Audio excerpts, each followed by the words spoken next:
તો હવે વાત કરીશું અભદ્ર કુમાર વિશે।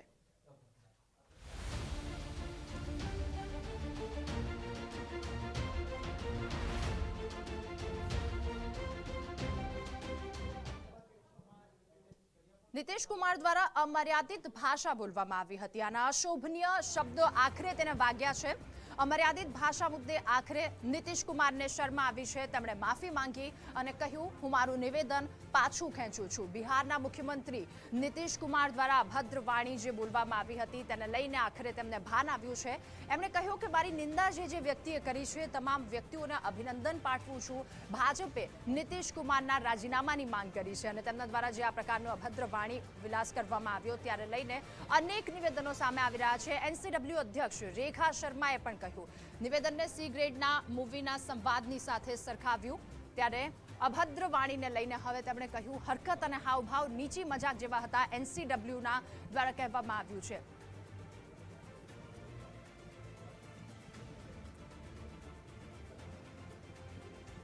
उसको लेकर के इतनी निंदा हो रही है, तो मैं भाई देखिए, अगर मेरी कोई बात कहना गलत था तो मैं इसके लिए माफी मांगता हूँ। इसको हम वापस करते हैं और अगर मेरे किसी बात से कोई इसकी निंदा कर रहा है तो भाई हम वापस करके और निंदा हम अपने कर लेते हैं, माफी मांगते हैं।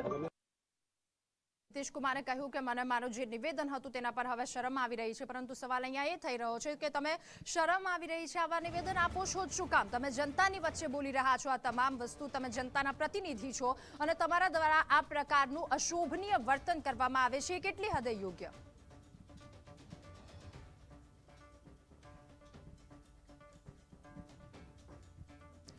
તો નીતિશ કુમારના નિવેદનથી રાજકારણમાં પણ ઘેરા પ્રત્યાઘાતો પડ્યા છે। આવો સાંભળીએ શું કહે છે। चुके हैं और माननीय मुख्यमंत्री जी जिस तरह का वक्तव्य दे रहे हैं उस पद के योग्य नहीं है। इनको इस्तीफा दे देना चाहिए क्योंकि मुख्यमंत्री की याददाश्त कमजोर पड़ गई है। मेंटल तौर पर कहीं न कहीं बीमार और अस्वस्थ हैं। इनके द्वारा कुछ भ्रष्ट ऑफिसर्स और कुछ भ्रष्ट लोग मिलकर के गलत बिहार के साथ गलत खेल खेला जा रहा है। माफी मांगने से काम नहीं चलेगा। ये बिहार नहीं देश के महिलाओं का अपमान किए हैं और बिहार ऐसे राज्य का मुख्यमंत्री अगर सदन में ऐसा बोलता है तो निश्चित रूप से उनकी मानसिक स्थिति ठीक नहीं है। वो मानसिक स्वास्थ्य कार्ड जारी करें और अविलंब इस्तीफा दें। इस्तीफा से कम हम लोग नहीं मानेंगे। लोकतंत्र का बलात्कार किए हैं, महिलाओं का अभद्र टिप्पणी करके लोकतंत्र का चीरहरण किए हैं। इसलिए इनको जब तक इस्तीफा नहीं देंगे तब तक हम लोग चैन से नहीं बैठेंगे। क्या तरफ आप पूरे देश के नारी शक्ति का अपमान करते हैं, महिलाओं का अपमान करते हैं, उन पढ़ी लिखी लड़कियों का अपमान करते हैं और दूसरे दिन आप आकर के माफी मांगते हैं। इससे यह स्पष्ट है कि आपकी मानसिक स्थिति ठीक नहीं है। आपको पागल खाना जाना चाहिए। आप मुख्यमंत्री के चेयर पर रहने के लायक नहीं है। आपको हर हाल में इस्तीफा करके राजगीर चले जाना चाहिए। जिस तरह से कोई बलात्कारी आदमी बलात्कार करके माफी मांगे वही काम आप कर रहे हैं। आप लोकतंत्र का बलात्कार किए हैं और माफी मांगने से काम नहीं चलेगा। आपको इस्तीफा करना पड़ेगा। आप मुख्यमंत्री के कुर्सी पर रहने लायक 1 मिनट नहीं है।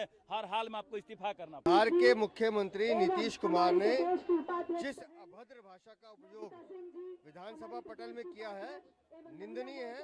लोकतंत्र का अपमान किया उन्होंने। नारी जाति देश की शक्ति है, महिला हमारी देश की शक्ति है जिसको हम देवी की तरह पूजते हैं। ऐसी शक्ति के खिलाफ ऐसे अमर्यादित शब्द जिसको बोलना तो दूर सुनना भी घृणा आती है। ऐसे शब्दों का उपयोग नीतीश कुमार कर एक देश का मुख्यमंत्री कर रहा है। नीतीश कुमार को शर्म आनी चाहिए और इस्तीफा देना चाहिए। मैं बड़ा क्रोधित हूँ इस बयान से एज अ महिला, और मुझे नहीं लगता है कि इतने बड़े विधायक दल के मुखिया होने के नाते इनको इस प्रकार की टिप्पणी करनी चाहिए थी। दूसरी बात है, विधान जो भवन होता है, विधानसभा जो होती है, वो बहुत ही गौरवान्वित और प्रतिष्ठित भवन है देश का। बिहार से कितने लोग आईएएस पीसीएस निकलते हैं, इसका मतलब है लोग बड़े पढ़े लिखे हैं, बड़े सुलझे मानसिकता के हैं। परंतु इस प्रकार की बात करना वहाँ के मुख्यमंत्री की, ये बहुत ही शर्मसार कर देने वाली है। पूरे भारत के लिए ये दिखाता है कि इस प्रकार के लोगों को विधानसभा में होना ही नहीं चाहिए। सदन चलने देना चाहिए।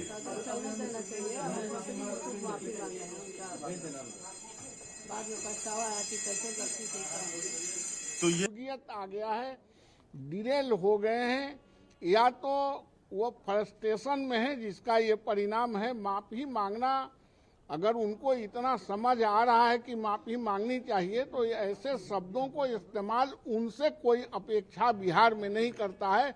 जो बात नहीं बोली जा सकती है वह बात नहीं बोलनी चाहिए।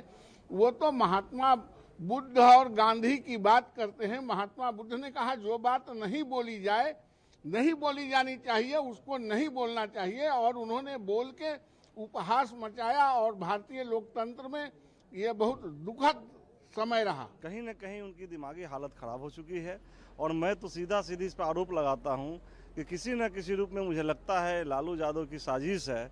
वो ललन सिंह के द्वारा या किसी के द्वारा जरूर उनको दवाई वही खिलाया जा रहा है जो उनकी मानसिक स्थिति खराब हो चुकी है। और उससे भी ज़्यादा आश्चर्य की बात यह है कि जब उन्होंने बिहार विधानसभा के अंदर इस तरह का वक्तव्य दिया, तो किसी साथी को कम से कम उनको ये बात बताना चाहिए था कि ये वक्तव्य गलत है। उसके तुरंत 10 मिनट बाद जाते हैं विधान परिषद में और उससे भी ज़्यादा भरगल बातें करते हैं। तो ये तो समझ में नहीं आता कि वन मैन शो चल रहा है, और ऐसे राजा को, ऐसे शासक को तुरंत इस्तीफा दे देना चाहिए। जब जानते हैं मानसिक स्थिति किसी भी देश प्रदेश के राजा का अगर खराब हो जाए तो ऐसी परिस्थिति में उस राज्य का भला नहीं हो सकता है।